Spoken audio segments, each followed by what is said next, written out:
When was a Roman Catholic Church made?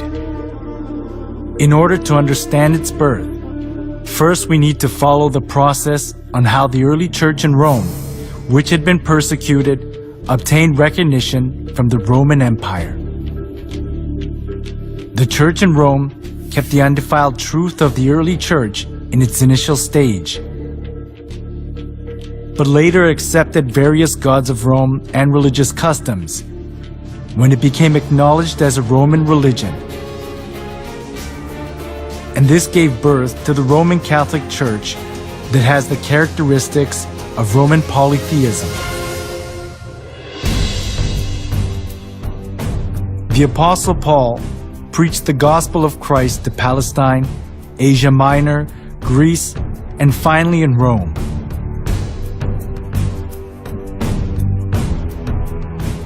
The church in Rome was not welcomed in its initial stage. It was because of the monotheism of Christianity and the polytheism of Rome conflicted with each other.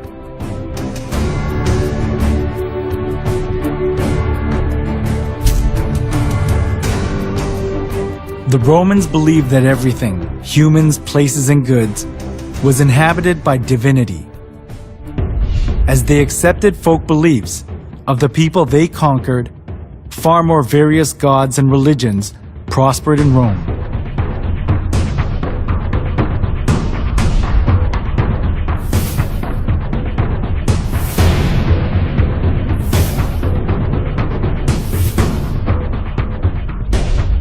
Christian monotheism that appeared in this age went counter to the polytheistic concept of Rome, especially as the Roman emperors approved all the religions of the people they conquered in order to rule over them and to achieve their political purposes. This came into conflict with Christianity, so the Roman emperors persecuted the Christians. The early church was oppressed by many emperors, but there was a turning point during the reign of Emperor Constantine in the 3rd century.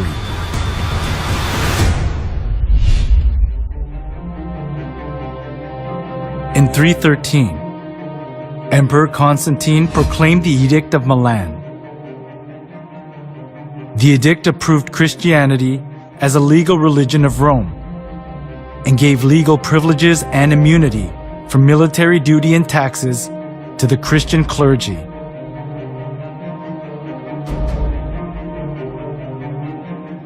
There was the political goal of Constantine underlying such kinds of preferential treatment.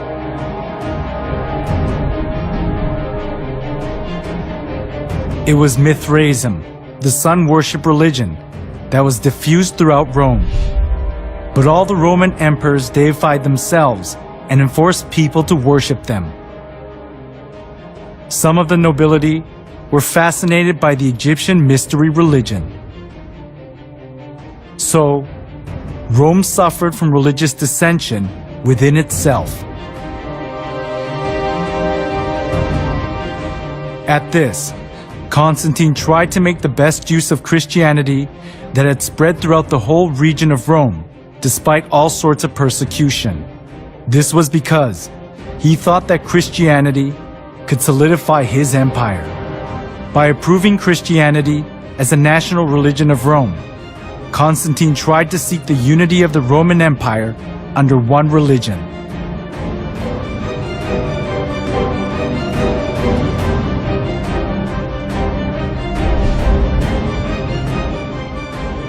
Thanks to Constantine's pro-Christian policies, many believers of the polytheistic religions of Rome streamed into the Christian church. This tightened Constantine's political grip, and Christianity positioned itself as the religion of Rome, expunging persecution and contempt it had received so far. However, the indiscreet conversion they did without having any kind of understanding or faith, rather produced an adverse effect, the influx of pagan customs into the church.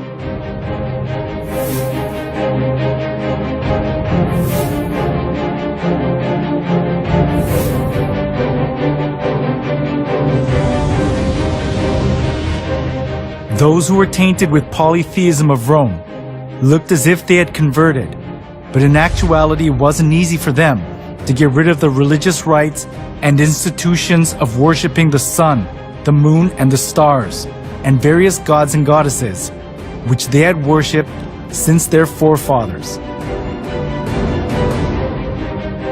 The church in Rome sought for solutions to disburden the pagans when they converted to Christianity. It was to bring in things similar to the gods that the pagans had believed into the church.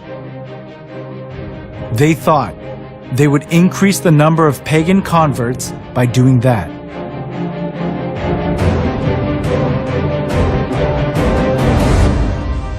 For the Christian bishops introduced, with but slight alterations into the Christian worship, those rites and institutions by which formerly the Greeks and Romans and others had manifested their piety and reverence towards their imaginary deities, supposing that the people would more readily embrace Christianity if they perceived the rites handed down to them from their fathers still existing unchanged among the Christians.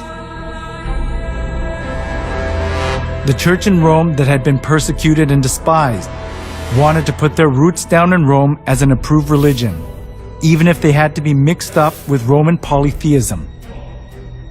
It was because they wanted to keep their faith in comfort, being freed from the extreme pain of persecution.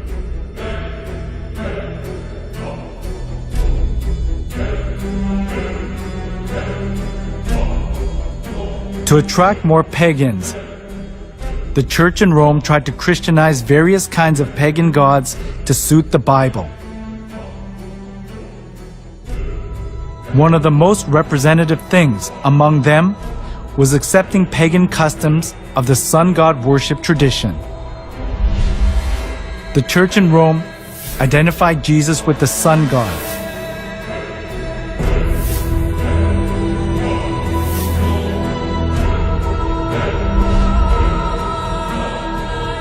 Inside of the church was decorated with various kinds of sun images, and the idea to worship the sun was established as if it were the truth of the church.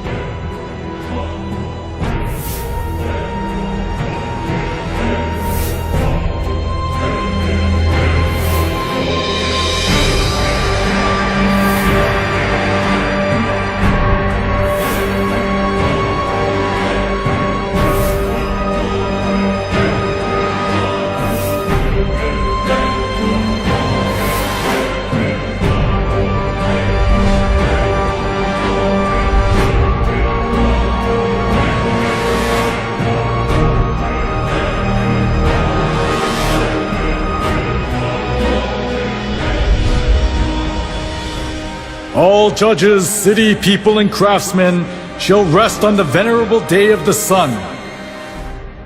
Constantine's edict in 321 played an important role in making the sun god worship faith to put its roots down in the church. Constantine continued to identify the sun with the Christian god in some way. When in 321, Constantine made the first day of the week a holiday, he called it the Venerable Day of the Sun, Sunday. The Christian church took over many pagan ideas and images. From sun worship, for example, came the celebration of Christ's birth on the 25th of December, the birthday of the sun. As the sun god worship mingled in with Christianity, the church in Rome was deprived of its purity of the early church and changed its appearance to the Roman Catholic Church.